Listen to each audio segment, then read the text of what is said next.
जिंदगी की जंग में इंसान हमेशा जीत चाहता है, लेकिन फूलों की दुकान पे वो अपने लिए ही हार मांगता है।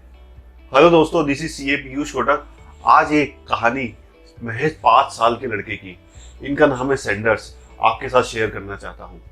महज 5 साल की उम्र में सेंडर्स ने अपने पिता को खो दिया था। पिता के खोने के बाद सेंडर्स की माँ को घर के परवरिश के लिए बाहर नौकरी के लिए जाना पड़ता था। सेंडर्स की माँ ने टमाटर की फैक्ट्री में नौकरी चालू करी। फैक्ट्री में पूरा दिन नौकरी करती थी उनकी माँ। उस दौरान पूरे घर की जिम्मेदारी सेंडर्स के ऊपर हुआ करती थी, क्योंकि सब भाई बहनों में सेंडर्स ही सबसे बड़े भाई थे। सेंडर्स की माँ पूरा दिन फैक्ट्री में काम करती थी, तो अपने भाई बहनों के खाने बनाने की जिम्मेदारी तक सेंडर्स के ऊपर थी। दोपहर का खाना सेंडर्स महज खुद बनाते थे। महज 5 से 7 साल की उम्र के बच्चे के ऊपर हर एक जिम्मेदारी थी घर की। इस तरह से सेंडर्स बड़े होते गए और अपने घर की जवाबदारी लेते गए। महज 12 साल की उम्र में उनके ऊपर और जवाबदारी बढ़ी और घर की फाइनेंशियल पोजीशन को सपोर्ट करने के लिए उन्हें भी नौकरी करनी पड़ी।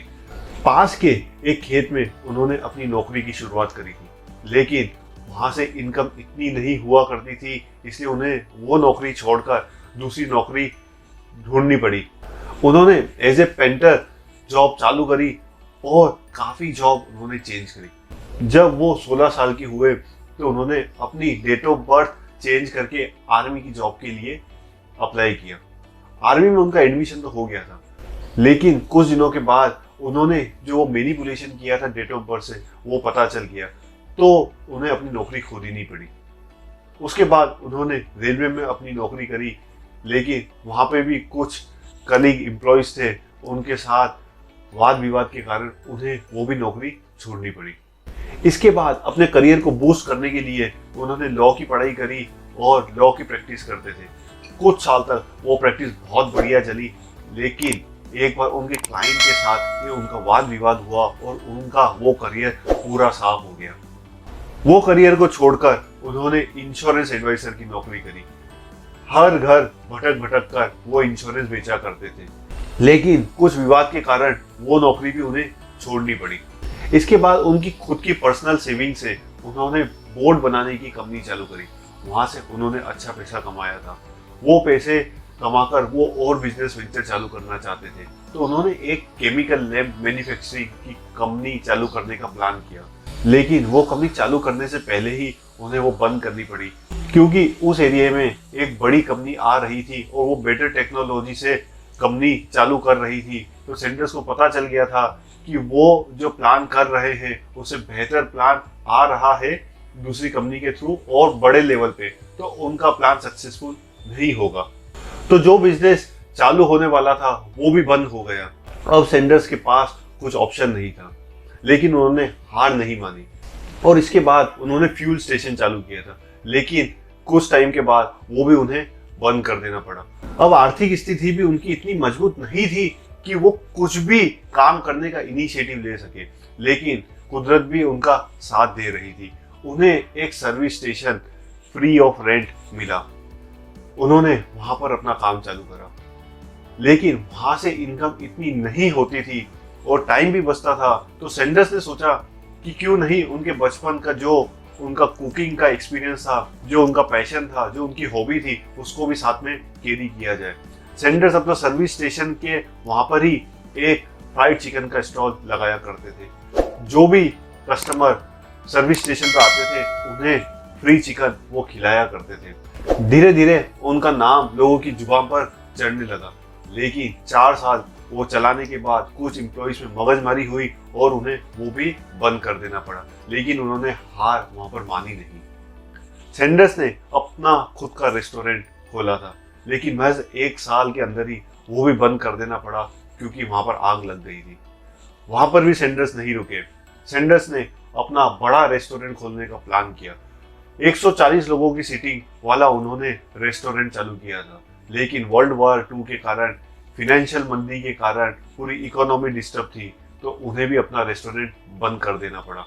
अब उनके पास फाइनेंशियल पोजीशन इतनी स्ट्रांग नहीं थी कि वो कुछ भी इनिशिएटिव ले पाए, लेकिन लोगों की जुबान पे उनका फ्राइड चिकन का टेस्ट चढ़ चुका था और उनका नाम भी बहुत फेमस हो रहा था। तब सैंडर्स ने सोचा कि क्यों नहीं वो बड़े बड़े रेस्टोरेंट्स के पास जाए और अपनी रेसिपी को सेल करें, जिससे उनको भी एक fix percentage of commission as a revenue मिल सके। सैंडर्स बहुत सारे रेस्टोरेंट के पास गए, सब ने ना बोल दिया था। 1002 रेस्टोरेंट से ना सुनने के बाद उन्हें एक जगह से हाँ मिली। अमेरिका के एक बहुत बड़े रेस्टोरेंट ने उनकी रेसिपी को अपने मेन्यू में इंक्लूड करने का डिसीजन लिया। जब वो रेस्टोरेंट ने ये रेसिपी को अपने यहाँ पर इंक्लूड किया तो उनकी सेल भी बहुत बूस्ट होने लगी। 1952 में केंटकी फ्राइड चिकन का फर्स्ट आउटलेट शुरू हुआ था। उसके बाद अपने बिजनेस को बढ़ाने के लिए सैंडर्स दिन रात मेहनत करते रहते थे। कभी कभी तो रात को गाड़ी में ही सो जाते थे। 1952 से लेकर 1964 महज 12 साल के अंदर उन्होंने 600 आउटलेट्स अपने देश विदेश में खोल लिए थे। लेकिन ये तो सिर्फ सफर की शुरुआत थी। 1969 में उनकी कंपनी लिस्टेड हुई। उसके बाद उनके रेस्टोरेंट की जो चेन थी वो देश विदेश में फैलती गई।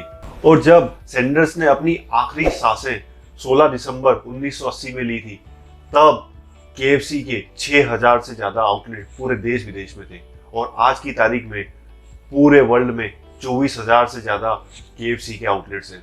ये जो कहानी है ना, हर एक साधारण से इंसान की जिंदगी से जुड़ी हुई है। जिंदगी में उतार चढ़ाव हर एक इंसान के जीवन में आते हैं, लेकिन किस तरह से आगे बढ़ना है, आगे बढ़ने की चाहत होती है, वो दिखानी बहुत जरूरी है।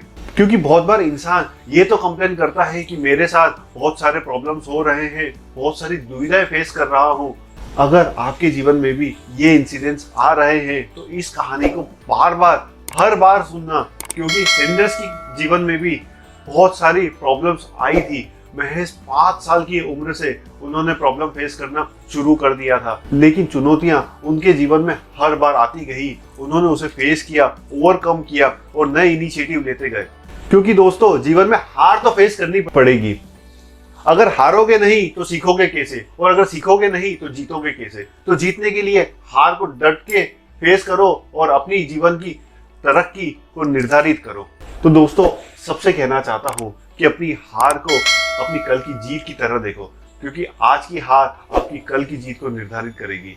तो हार को जीत की तरह देखो और अपने जीवन के हर लक्ष्य को दृढ़ निष्ठा के साथ देखो, क्योंकि हर मुकाम संभव है। आपकी जीत बहुत जरूरी है। Thank you so much. Stay connected.